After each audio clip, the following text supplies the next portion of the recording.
Good evening and welcome back to Sports Night in Auburn. My name is Sam Humphrey. And I'm Kennedy Gooden. Tonight we've got a lot to cover from the win for Auburn football. You're watching Sports Night in Auburn.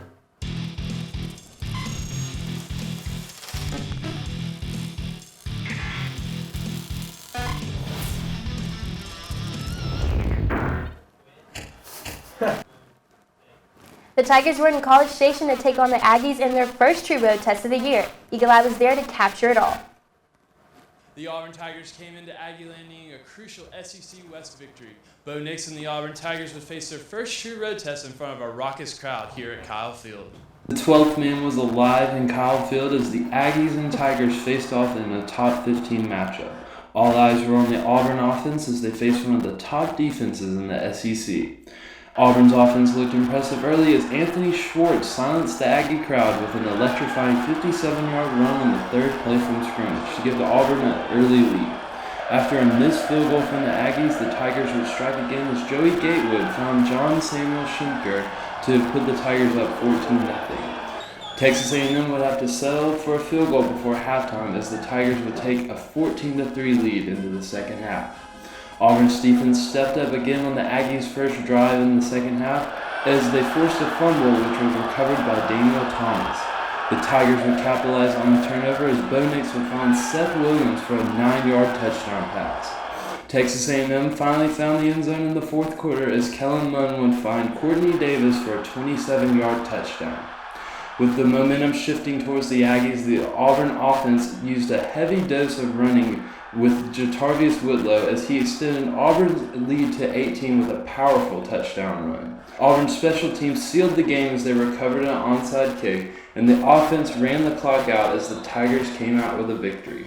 Auburn has now won 4 straight games in Kyle Field since the Aggies moved into the SEC.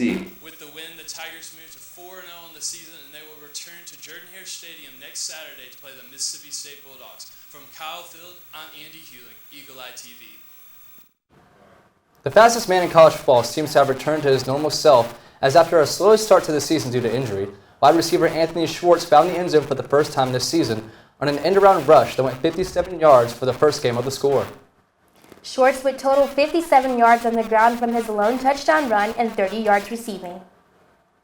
Quarterback Bo Nix had a day commanding the Tigers huddle as Nix would play in his first true road game of his career. Nix would show why he was named the starter and commanded an offense that rushed for a total of 193 yards with 10 first downs gained on the ground. Nix would finish the day 12 for 20 with 100 yards and a touchdown to receiver Seth Williams.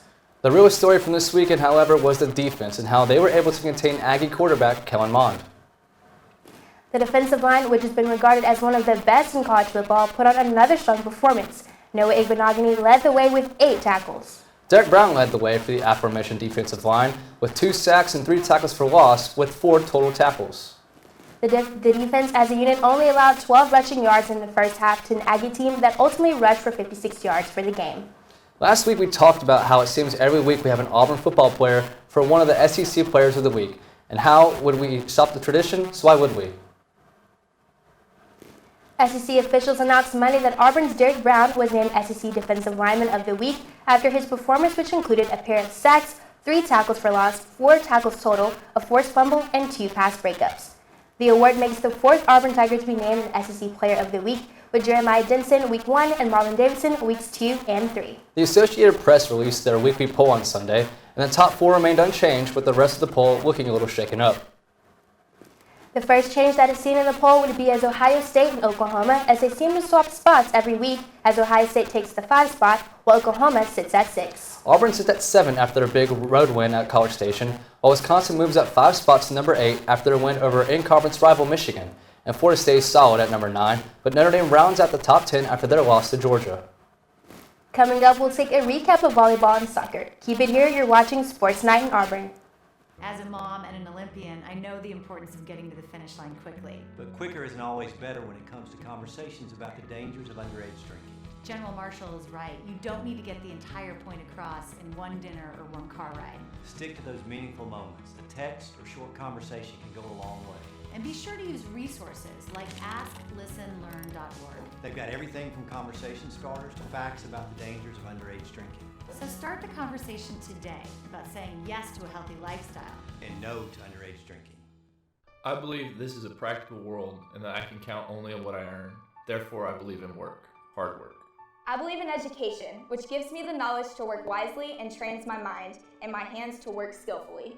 I believe in honesty and truthfulness, without which I cannot win the respect and confidence of my fellow men. I believe in a sound mind, in a sound body, in a spirit that is not afraid, and in a clean sport that develops these qualities.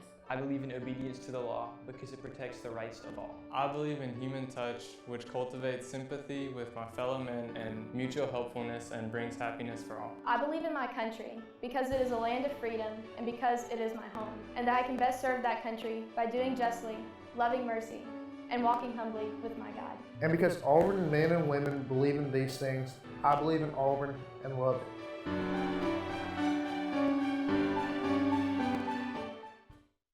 The Dog's Way Home is the story of the extraordinary lengths a dog will go to in order to get back to their family. Every year, millions of dogs and cats end up in shelters and rescue groups. We found our Bella at a shelter in Tennessee. When you adopt a shelter pet, you discover they're all pure love. Adopt pure love and help a shelter pet find their way home at theshelterpetproject.org.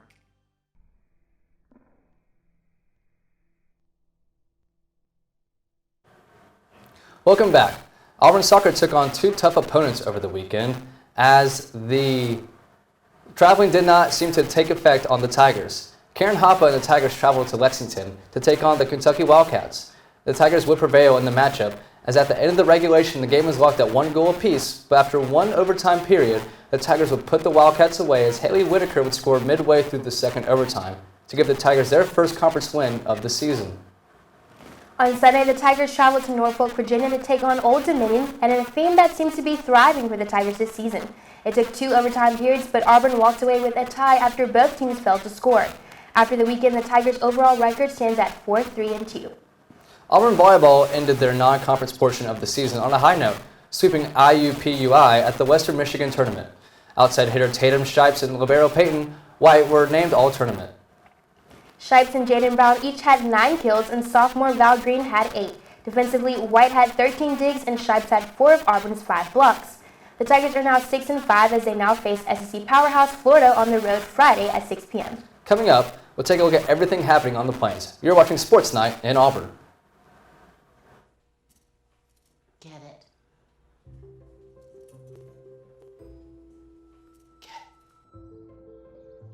Get it. Get it. Get it.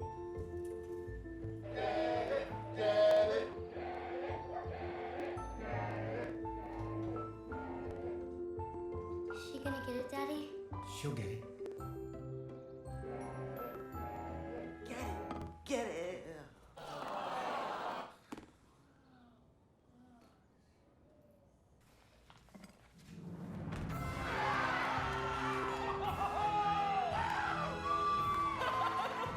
When you bring home a Goodwill find, you give your whole town a reason to celebrate because you're also funding local job training and placement programs in tech, healthcare, and more.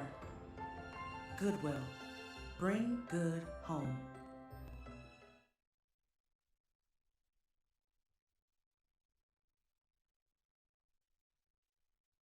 Home fire drills give your family a plan of action. In a home fire, you may have less than 2 minutes to get out. So when you drill, show everyone 2 ways out of the house, pick a safe meeting spot, and get there in under 2 minutes.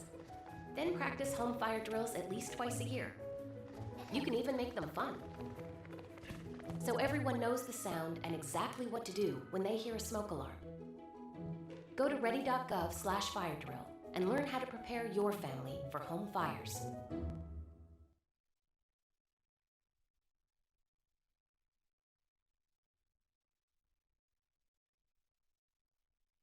Let's take a look at everything happening on the Plains this week.